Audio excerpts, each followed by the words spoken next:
नमस्कार विद्यार्थियों, आज हम आपसे बीए प्रथम वर्ष के द्वितीय प्रश्न पत्र हिंदी कथा साहित्य के प्रथम कहानी जयशंकर प्रसाद जी की आकाशदीप इस विषय पर चर्चा करने के लिए मैं आप सबके समक्ष उपस्थित हुई हूँ। जयशंकर प्रसाद पर पहले एक संक्षिप्त बात हम लोगों को कर लेनी चाहिए। जयशंकर प्रसाद हिंदी साहित्य के मूर्धन्य कहानीकार हैं, नाटककार हैं और कवि हैं। जयशंकर प्रसाद की कविताएं झरना, आंसू, कामायनी, लहर जयशंकर प्रसाद को कवियों में एक अलग स्थान प्रदान करती हैं। उसी प्रकार से जयशंकर प्रसाद के जो नाटक हैं, स्कंदगुप्त, चंद्रगुप्त, ध्रुव स्वामिनी इत्यादि, वे उनको नाटककारों में एक विशिष्ट स्थान प्रदान करते हैं और उनके नाटककार और कवि दोनों स्वरूपों को मिश्रित करके उनका एक नया स्वरूप जो पाठकों को बहुत ज्यादा पसंद आया, वह था उनका कहानीकार का रूप। जयशंकर प्रसाद ने कुल 68 कहानियां लिखी थी और वो 5 संकलन में प्रकाशित हुई थी। उसमें से एक कहानी संकलन का ही नाम था आकाशदीप। तो अब हम बात करते हैं आकाशदीप पर।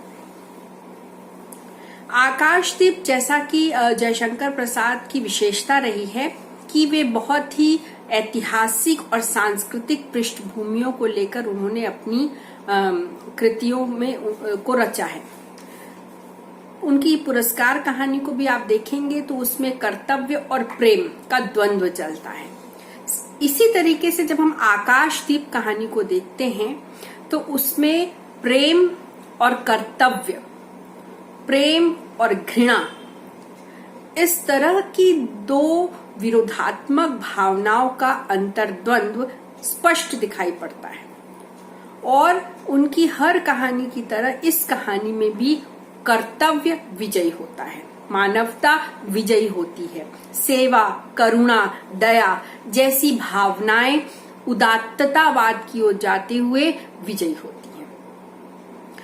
मैं इस कहानी को बहुत संक्षेप में, कथानक को आपको बताऊंगी जो आपकी समीक्षा में भी काम आएगी और आपके व्याख्या में भी काम आएगी। जब तक आप कहानी को संक्षिप्त में समझेंगे नहीं, व्याख्या थोड़ी मुश्किल होगी। अति संक्षिप्त में मैं बताती हूँ। मूल रूप से ये कथा है, 2 प्रमुख पात्र हैं, एक है बुद्धगुप्त और दूसरी है चंपा। दोनों ही एक नौका में मिलते हैं और जिस परिस्थिति में वे मिलते हैं, दोनों के ही हाथ रज्जुओं से, रस्सियों से बंधे हुए हैं। जो चंपा है वो अपने हाथ को रस्सियों से मुक्त कराती है और धीरे से वो जाकर बुद्धगुप्त, जो कि एक जलदस्यु है, अर्थात पानी का डाकू है, और वो इस नाव पर भी उसने हमला किया था और फिर किसी तरह से वो बंदी बना लिया गया, तो बुद्धगुप्त को मुक्त कराती है। ये जो नौका है, इसका जो नायक एक पात्र है जो इस नौका को संचालित कर रहा है। बुद्धगुप्त नायक के साथ में युद्ध करता है, द्वंद्व युद्ध करता है कटार से, तलवार से, और इसमें बुद्धगुप्त विजयी होता है, नायक हार जाता है। लेकिन जब नायक उससे प्राणों की भिक्षा मांगता है तो बुद्धगुप्त उसे क्षमा कर देता है। और क्योंकि चंपा ने बुद्धगुप्त को मुक्त कराया है, बुद्धगुप्त सर्वप्रथम और सदैव चंपा के लिए ऋणी रहता है, क्योंकि उसने उसे जीवन दान दिया है। ये नौका जो है, ये भारत से दूर देश की यात्रा पर गए हैं लोग, जो कि कई द्वीप हैं, बाली, जावा, सुमात्रा, उन द्वीपों की ओर यात्रा पे निकली है और अचानक से ये नौका एक नए द्वीप में पहुंच जाती है और बुद्धगुप्त उस द्वीप का नाम रखता है चंपा द्वीप। इसका एक कथानक है, मैं आपको बता रही हूँ। साथ ही साथ हम कथानक के साथ साथ हम व्याख्या खंड भी करते चलेंगे। तारक खंचित नील अंबर और समुद्र के आकाश में पवन ऊधम मचा रहा था। अंधकार से मिलकर पवन दुष्ट हो रहा था। समुद्र में आंदोलन था, नौका लहरों में विकल थी। स्त्री सतर्कता से लुढ़कने लगी। एक मतवाले नाविक के शरीर से टकराती हुई सावधानी से उसका कृपाण निकालकर फिर लुढ़कते हुए बंदी के समीप पहुंच गई। सहसा पोत के पथ प्रदर्शक ने चिल्लाकर कहा, आंधी।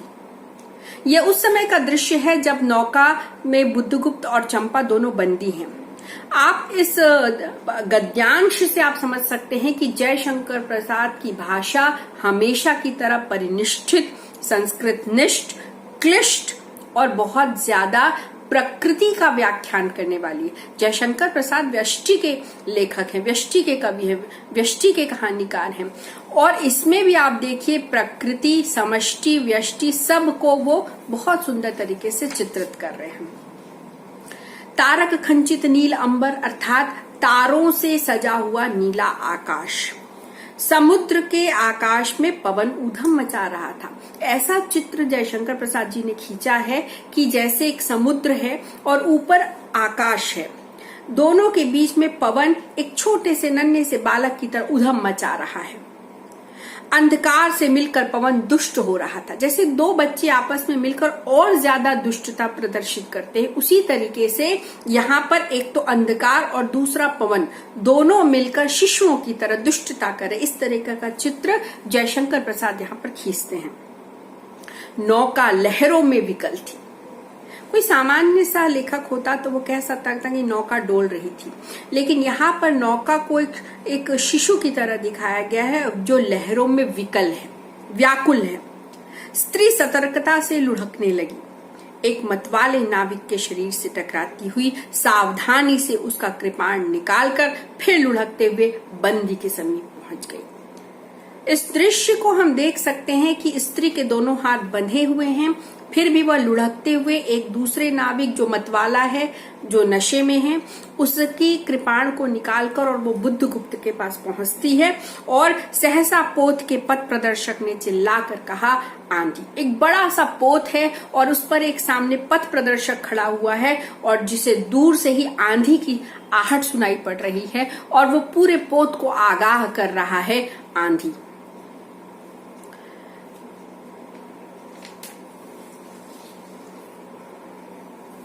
जब वे एक द्वीप के पास पहुंचे तो उसका दृश्य देखिए कैसा है कि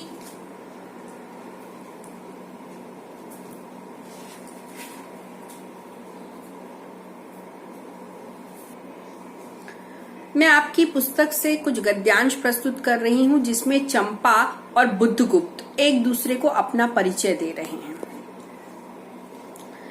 चंपा कहती है कि जाह्नवी के तट पर चंपा नगरी की मैं एक क्षत्रिय बालिका हूँ। पिता इसी मणिभद्र के यहाँ प्रहरी का काम करते थे। माता का देहावसान हो जाने पर भी मैं पिता के साथ नाव पर ही रहने लग गई। 8 बरस से समुद्र ही मेरा घर है। तुम्हारे आक्रमण के समय मेरे पिता ने 7 दस्युओं को मारकर जल समाधि ली। 1 मास हुआ मैं इस नील नभ के नीचे नील जल निधि के ऊपर भयानक अनंतता में निस्सहाय हूँ, अनाथ हूँ। मणिभद्र ने मुझसे एक दिन घृणित प्रस्ताव किया, मैंने उसे गालियां सुनाई। उसी दिन से बंदी बना दी गई। चंपा रोष से जल रही थी। मैं भी ताम्रलिप्ति का क्षत्रिय हूँ चंपा, परंतु दुर्भाग्य से जलदस्यु बनकर जीवन बिताता हूँ। दोनों इसमें बुद्धगुप्त और चंपा दोनों अपना अपना परिचय दे रहे हैं। चंपा जब बताती है कि उसके पिता जो शुरू से ही मणिभद्र की सेवा में थे और वो कई वर्षों तक इस पोत से जब यात्रा करते थे, तब उसकी माता अपने पिता के इंतजार में आकाश दीप प्रज्वलित किया करती थी और कहती थी कि हर भटकते हुए नाविक को यदि एक आकाश दीप मिल जाए तो संभावना है कि वह भटके ना, संभावना है कि उसकी जीवन रक्षा हो। और जब कई वर्षों के बाद चंपा के पिता घर आते थे तो उसकी माता को कहते थे कि मैं भयंकर आंधियों तूफानों में से भी बचकर लौटकर यदि आ पाया हूं तो हे देवी, ये तुम्हारी ही पुण्य कृपा है। और यही जो संस्कार हैं कि हम दूसरों का भला सोचें, यही संस्कार चंपा में भी अपनी माता से आए। मैं अपने अर्दिष्ट को अनिर्दिष्ट ही रहने दूंगी। यहाँ पर देखिए चंपा एक वाक्य में एक सूक्ति की तरह जयशंकर प्रसाद ने चंपा के मुख से कहलवाया कि मैं अपने अदृष्ट को अनिर्दिष्ट ही रहने दूंगी। अदृष्ट जिसे देखा नहीं है, हमारा भविष्य। अनिर्दिष्ट अर्थात उसे हम कोई निर्देश नहीं देंगे, जैसे हमारा भविष्य अपने आप जो हमारे भविष्य में होगा होने देंगे, हम कोई विशेष प्रयत्न नहीं करेंगे। ये चंपा बुद्धगुप्त से कह रही है। उसके बाद जब वो चंपा द्वीप में पहुंच जाते हैं तो चंपा द्वीप में बुद्धगुप्त और चंपा बड़े प्रेम से रहते हैं। धीरे धीरे बुद्धगुप्त आसपास के तमाम द्वीपों का राजा बन जाता है। बाली, जावा, सुमात्रा, तमाम द्वीपों को वो जीतने लगता है। और ऐसे समय में भी वो चंपा को बहुत ज्यादा स्नेह करता है, प्रेम करता है। और एक दिन वो चंपा से अपना प्रणय निवेदन भी करता है। आपको मैं कुछ वाक्यांश बताती हूँ, कुछ गद्यांश बताती हूँ जो व्याख्या खंड में आपके प्रश्न पत्र में आते हैं। सामने जलराशि का रजत श्रृंगार था। वरुण बालिकाओं के लिए लहरों से हीरे और नीलम की क्रीड़ा शैल मालाएं बना रही थी और वे मायाविन छलनाएं अपनी हंसी का कलनाद छोड़कर छिप जाती थी। दूर दूर से धीवरों का बंशी झनकार उससे संगीत सा मुखरित होता था। चंपा ने देखा कि तरल संकुल जल राशि में उसके कंडिल का प्रतिबिंब अस्त व्यस्त था। वह अपनी पूर्णता के लिए सैकड़ों चक्कर काटता था। वह अनमनी होकर उठ खड़ी हुई, किसी को पास न देखकर पुकारा, जया। जल राशि का रजत श्रृंगार था, अर्थात संध्या का समय था। चंद्रमा की किरणें जब समुद्र पर पड़ रही थी तो ऐसा प्रतीत हो रहा था जैसे समुद्र ने रजत श्रृंगार किया है। ये जयशंकर प्रसाद की सुंदर कल्पना है कि वे ये ऐसा महसूस कर रहे हैं कि जल राशि का रजत श्रृंगार हो। वरुण बालिकाओं के लिए लहरों से हीरे और नीलम की क्रीड़ा शैल मालाएं बना रही थी, क्योंकि वहां पर वरुण बालिकाएं अर्थात जितनी बालिकाएं जिनका जीवन यापन समुद्र से होता था वे सब वरुण बालिकाएं हैं। उन्हें बाद में वहां के मूल निवासी आदिवासी भी कहा गया है। और दूर दूर से धीवरों का वंशी झनकार उससे संगीत सा मुखरित होता था। धीवर जो बंसी बजा रहे थे और समुद्र जो कलकल की ध्वनि निकाल रहा था, मिलकर आपस में एक संगीत पैदा कर रहे थे।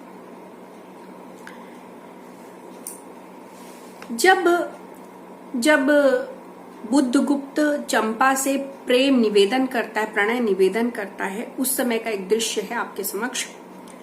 वो पूछता है कि चंपा, हम और तुम अब पहले से भी अच्छी तरह से विचर सकते हैं। तुम मेरी प्राणदात्री हो, मेरी सर्वस्व हो। तब चंपा का उत्तर देखिए कितना सुंदर है। नहीं, तुमने दस्यु वृत्ति छोड़ दी, परंतु हृदय वैसा ही है, अकरुण, सतृष्ण और ज्वलनशील। क्योंकि चंपा देखती है कि निरंतर विजय की तलाश में बुद्धगुप्त लगा रहता है, इसलिए वो कहती कि तुमने जलदस्यु वृत्ति तो छोड़ दी है। ये मूल रूप से यहाँ पे कुछ हम देख सकते हैं, स्त्री और पुरुष का भी भेद यहाँ पर जयशंकर प्रसाद बता रहे हैं कि स्त्री जो है वो जल्दी संतुष्ट हो जाती है। स्त्री जो भावना में वो याद करती है बुद्धगुप्त के साथ बिताए वो क्षण जब उन दोनों के पास बहुत कुछ नहीं था, लेकिन वे दोनों प्रेम में बंधे हुए थे। जबकि जलदस्यु बुद्धगुप्त जो है वह और ज्यादा धन और ज्यादा साम्राज्य पाने का आकांक्षी है। दोनों का ये भेद है, एक पाना चाहता है और एक देना चाहती है। तुम भगवान के नाम पर हंसी उड़ाते हो, मेरे आकाश दीप पर व्यंग कर रहे हो। नाविक, उस प्रचंड आंधी में प्रकाश की एक एक किरण के लिए हम लोग कितने व्याकुल थे। मुझे स्मरण है जब मैं छोटी थी, मेरे पिता नौकरी पर समुद्र से जाते थे। मेरी माता मिट्टी का दीपक बना बांस की पिटारी में भागीरथी के तट पर बांस के साथ ऊंचे टांग देती थी। उस समय वो प्रार्थना करती कि भगवान मेरे पथ भ्रष्ट नाविक को अंधकार में ठीक पथ पर ले चलना। चंपा याद करेगी कैसे उसकी माँ छोटा सा दीपक बांस की पिटारी में ऊपर रखा करती थी और वही आकाश दीप होता था। और जब मेरे पिता लौटते तो कहते कि साध्वी, तेरी प्रार्थना से भगवान ने भयानक संकटों में मेरी रक्षा की है। जैसे ही वो अपने पिता को याद करती है, उसे याद आने लगता है कि बुद्धगुप्त ने ही मेरे पिता की हत्या की है, और वह गुस्सा हो जाती, कहती मेरे पिता, मेरे वीर पिता के मृत्यु के निष्ठुर कारण जलदस्यु हट जाओ। ये क्या चंपा, तुम अस्वस्थ हो जाओगी, सो रहो, कहता हुआ वह चला गया और चंपा उन्मादिनी सी घूमती रही। बुद्धगुप्त के प्रणय निवेदन पर वो कहती है कि मैं तुम पर विश्वास नहीं करती, स्वयं पर भी विश्वास नहीं करती। विश्वास कदापि नहीं बुद्धगुप्त, जब मैं अपने हृदय पर विश्वास नहीं कर सकती, उसी ने मुझे धोखा दिया, तब मैं कैसे कहूं मैं तुमसे घृणा करती हूं, फिर भी तुम्हारे लिए मर सकती हूं। अंधेर है जलदस्यु, तुम्हें प्यार करती हूं। देखिए यहाँ पर वो कह रही कि वो उसे स्वयं पर विश्वास नहीं, कि कब वो अपने पिता की घृणा में, कि इसने मेरे पिता को मारा है, इस घृणा से वो बुद्धगुप्त को कोई नुकसान पहुंचा दे। दूसरी तरफ वो कहती है कि मैं तुमसे घृणा तो करती हूँ, पर तुम्हारे लिए मर भी सकती हूँ। और वो कहती है कि जलदस्यु मैं तुम्हें प्रेम करती हूँ। यहाँ पर चंपा का अंतर्द्वंद्व है कि एक तरफ तो वो बुद्धगुप्त को बहुत स्नेह करती है, दूसरी तरफ वो उससे बहुत घृणा भी करती है, क्योंकि उसे यह लगता है, बार बार बुद्धगुप्त समझाता है कि मैंने जानबूझ के नहीं मारा, या मैंने नहीं मारा, किसी अन्य ने मारा, लेकिन उसके मन के किसी कोने में ये विश्वास है और वो घृणा से भर उठती है, और इसी दोनों अंतर्द्वंद्व के बीच में यह चलता है। शेष व्याख्या व समीक्षा अगले खंड